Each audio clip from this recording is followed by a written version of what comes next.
do not, under any circumstances, bring a sword with you out in public and then use it to slash the hand of someone because they're bothering you. This story is, there's a little bit of nuance here, but the story is absolutely insane because apparently a MAGA hat-clad man has been charged with attempted murder for allegedly slicing another man with a sword in San Francisco. Now, I do want to point something out that's really funny.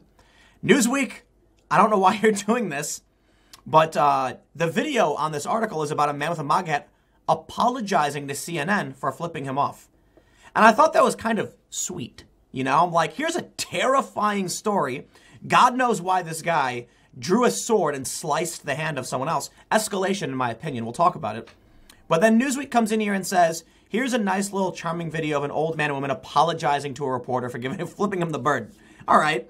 Well, I guess it's kind of like a, I don't know, a shit sandwich to get me swearing. You got a really bad headline, a nice little video, and then a really bad story. But many of you may be wondering, why did a man in a MAGA hat slash the hand of another man? Now you may have already seen, I got to give you guys a warning. It's a graphic content warning, a lot of blood. They don't show the injury or anything like that, but there's a ton of blood in this video, in this photograph. So you've been warned. I won't scroll down just yet, but in a second, you will see something pretty gross. A San Francisco man has been charged with attempted murder, mayhem, and assault with a deadly weapon following accusations that he slashed another man with a sword during a brawl over the assailant's Make America Great Again hat. I think that's kind of an exaggeration. He did slash him, but apparently they were arguing, and then one guy tried knocking the hat off his head, so he quickly, this story sounds insane because it sounds like he pulled like a hardcore ninja move where he swung at his head and the dude just quickly took the sword and whooshing, you know, like, I know it doesn't make that sound. It's a movie sound, but you know what I mean. Leo Berglund, 30, was arrested Wednesday following a days-long police search in the city. The San Francisco Police Department said in a statement that officers had staked out the Berglund residence and devoted round-the-clock surveillance in an effort to arrest him. Apparently, they found his fingerprints on a bottle and then tracked him. So I don't, you know, it's going to be, they'll need witness ID at this point, but the charges stem from a March 29th incident near the Church of Eight Wheels, a popular roller skating rink in the city's Western Addition neighborhood. After a verbal confrontation, the 27-year-old Berkeley victim had attempted to knock off Berglund's pro-Trump hat when Berglund allegedly whipped out a hidden sword and sliced him, nearly severing his hand. This is escalation, in my opinion. This guy with the sword is clearly not well, because the average person, when they get their hat knocked off, gets angry and might push back, not secretly reveal a sword and try and slice, you know, and slice at them and actually hit their hand. Like, normal people don't do these things. But here's what happens. When you have people who are unwell and they hear story after story, because even Newsweek in this story talks about a wave of people attacking Trump supporters for their MAGA hats, what do you think the crazy guy's going to do when he's wearing his MAGA hat? He's going to bring a sword, and then it's really, really dangerous, in my opinion. And one of the reasons, you know, I get criticism from the left because they don't watch my channel. And they say things like, Tim won't talk about the violent right, blah, blah, blah. It's like, dude, every time these weird, like, fringe, far right, whatever you want to call them, ultranationalist murders happen, I do like 3 or 4 videos about them. It's a news cycle, okay? I talk about what's in the news. And here we have another story. This is apparently just coming out. Yes, I'm going to talk about it. But here's the thing. Escalation requires multiple sides and a bloodthirsty media, okay? So you have all of these stories where people with MAGA hats are getting their hats knocked off, they're getting shoved, they're getting drinks thrown at them, they're getting chased out of restaurants. And what happens? That persistent narrative results in crazy people, paranoid people, bringing swords with them, and then here's what happens. They're outside and someone goes to their hat and they're paranoid and they go, oh, it's happening. Oh, I'm under a nice slice. The other thing to point out too is, first of all, you do have a right to defend yourself, not in this capacity. And the police agree. If someone's coming to knock your hat off, by all means, block, parry, push them back. You have a right to defend yourself if someone's coming. And, you know, and the other thing too is they say, like, no one has a right to do this when someone's trying to knock your hat off. Agreed. But you have to recognize people aren't going to assume they know what you're doing when you start reaching for them. Okay? If someone lunges at your head, What are you going to do? I'm just going to assume they're going to knock my head off. Well, you can't really play that. So I think it's possible this sword guy might actually get the charges reduced, or he might win, because attempted murder is a long shot in this, especially when they, I have no idea why you brought a sword with you, dude, so that's probably going to work against you.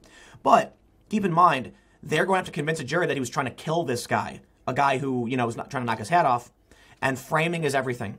The media is going to say he was trying to knock his head off, and that may be true, but things are very, very different in the heat of the moment. If you've ever been in a fight, you understand you don't know what they're doing or why. I've been in so many conflict zones, okay? And this is another thing that the left doesn't understand when it comes to, like, police and guns. I've seen Antifa, go to pull something out, and I'm like, get ready, because we don't know what this is going to be. And then it turns out to be like a handkerchief, and they blow their nose. And you're like, all right. I've been on the ground. I've seen these things where people will, like, reach into their jacket. You think maybe they're going to pull out a gun, and then they pull out a phone. You just don't know. So, first of all, don't carry a sword around with you. I think the first problem is sword guy, it's probably illegal to carry a sword around over this. And this is partly why, because as it turns out, somebody who didn't have a weapon was trying to, like, let's just say push you, like knock your head off your head. No, let's say someone tried to push you.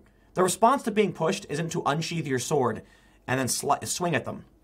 But in my opinion, I think this is escalation. Let's read more. The suspect drew a sword and cut the victim's left hand before running from the scene.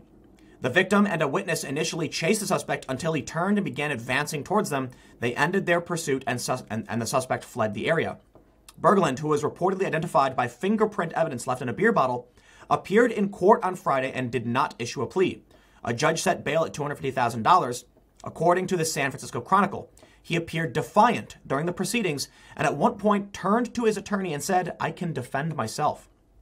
David Miles, who founded the Church of Eight Wheels, told Newsweek he didn't see the incident but ran outside to help the victim afterward. All right, now, the image of blood has been partially on the screen. You've been warned. All right, so this is the aftermath of the attack. Listen, man, violence is wrong. I am a firm believer in staying steadfast and defensive, which means when someone starts to fight you, to a certain extent, depending on the severity, I understand the concept of standing your ground. But in a city environment like this, you should not have a sword. I'm pretty sure it's illegal to carry a sword. You should not be swinging swords at people. This dude, in my opinion, is out of his goddamn mind. So, good on him getting arrested. Don't swing at people and don't try to knock their hats off. This is a complicated situation, and it's not like you can just say it's only the fault of the sword guy, right?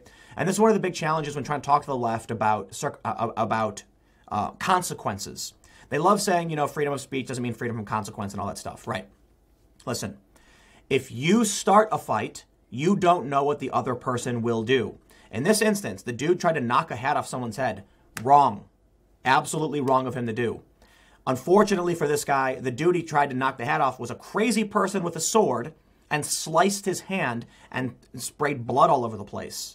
This is why I get really angry when I'm with people and they start getting all road ragey. I don't know if you have any friends like this. We're driving, right? I'm from Chicago. Let me explain something to you. Why I oppose the violence and why you never start a fight. I know the left is going to say Tim's blaming the victim. No. Hold on, man. Dude started the fight, okay? There was a fight. One dude went crazy. One dude got his hands severed. That's how we're going to describe it. But I'm from Chicago. And in Chicago, people lose their minds and there's gun violence. So it really bothers me. If I was out with somebody and they were starting a fight, I'd be like, dude, if you're going to start a fight, I'm out. I'll defend my friends. I will put my neck on the line to protect my friends. The last thing I'm going to do is defend you if you start a fight. I get really annoyed when I'm in a car with people and then someone starts flicking people off and screaming and I'm like, dude, I've been in these situations, man. I know what happens. You do not want to start a fight because you don't know when you're going to approach sword guy. Okay? And this is a good example of like, people need to chill out on the violence. Look, man, dude didn't deserve to get slashed with a sword.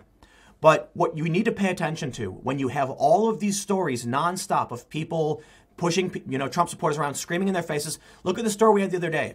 74-year-old man in a Starbucks getting screamed at by some woman. Eventually you'll get a crazy guy who freaks out and has a sword. Okay? So it's good he got arrested, but this shouldn't have happened if this guy didn't try starting the fight. Because you know what happens in Chicago? You'll be in your car, you'll be driving. Someone in your car will act stupid, and they'll start flipping somebody off, and then all of a sudden someone pulls out a gun. Let me tell you a story in Chicago. I'll keep it short. Somebody pulled up and was parked about to go to a party. This is in my neighborhood.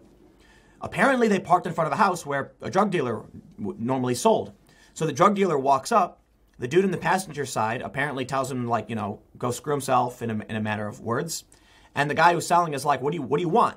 Because he's used to people pulling up. He makes a transaction. Well, the dude in the passenger side gave him some attitude, and the dude went, pow, pow. They speed off, and they're like, whoa, that was crazy. And they didn't even realize the pow, pow was 2 to the chest of the dude in the passenger side. If you can avoid a fight, because these crazy people, they exist, okay? Whether or not you want to claim that the crazy sword guy, how this pertains to politics, sure, whatever, I don't care. The point is, crazy dude with the sword slashed another dude because dude started a fight. I don't know how to say. Don't be violent. Don't start fights, because eventually you will find someone who tries to finish it, and they're crazy. You know what, man? When you see somebody wearing a MAGA hat, and then someone starts a fight with them, and they punch back, I'm like, yeah, welcome to the real world. If you hit somebody or try and push them around or whatever, don't expect to get hit back. Unfortunately for this, and here's the thing, the important part is, when people get into a fight, I brought this up before, it's like, there used to be a time where you got in a fight, you both walked away. The cops would be like, okay, come on, guys, go home, fight's over. And it still is like that in some capacity, but now it's like everything's litigious. This is the danger of that, the escalation. Man, this stuff freaks me out, But the story does go on to point out, and this is amazing coming from Newsweek, that there's been a rash of MAGA hat-related assaults since the 2016 presidential election. Now, I don't know if they're trying to claim that people in MAGA hats are doing things, but we know for sure that, like Breitbart has a list of, 700 or so harassment incidents or assaults on people who are Trump supporters. It's a huge list. It happens all the time. I did a story I think the other day about a guy, the other day, a 74-year-old man getting harassed in a Starbucks. Eventually, out of the 1,000 times we see these stories, someone's going to try and knock the head off of a crazy person who's wielding a sword. Like, damn, dude, everybody stop the violence. Look, by all means, arrest this guy, charge this guy. This guy, he's nuts, okay? But let's have more of this video. Look at this guy. This is such a, this woman's got a smile on her face. The dude looks apologetic.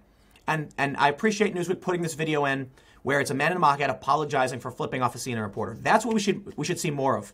Apologies and people coming together. It's unfortunate that people go crazy, but it is what it is. So I'm going to leave it there. Stick around. I got another video coming up for you at 4 p.m. on my main channel. I will see you then.